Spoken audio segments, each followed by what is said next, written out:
Hi friends, welcome to Viddu's world. ఒత్తిడి మీ ఆరోగ్యాన్ని నిశ్శబ్దంగా నాశనం చేస్తుంది. అది మీ నిద్రకు భంగం కలిగించి మానసిక స్థితిని దెబ్బతీస్తుంది. మీ శక్తి సామర్థ్యాలను హరిస్తుంది.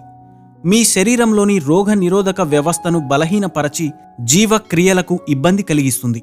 అందుకే మీరు ఆరోగ్యంగా, ఆనందంగా ఎక్కువ కాలం జీవించాలంటే ఒత్తిడిని తగ్గించుకోవడం చాలా ముఖ్యం.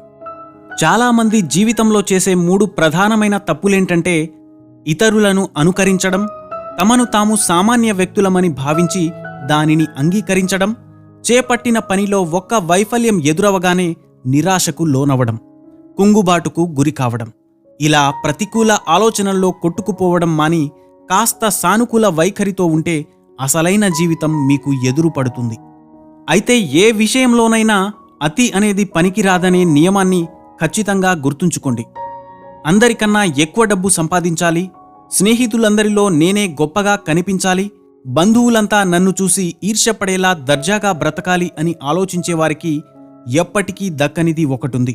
అదేంటంటే సంతృప్తి. ఇంకా కావాలి అంటూ అరులు చాచినంత కాలం సంతృప్తి ఉండదు.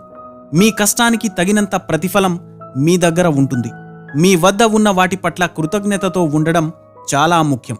ఇది అలవాటు చేసుకుంటే ఒత్తిడి మాయమవ్వడమే కాదు, మీరు సంతృప్తికరమైన జీవితాన్ని ఆస్వాదించగలుగుతారు.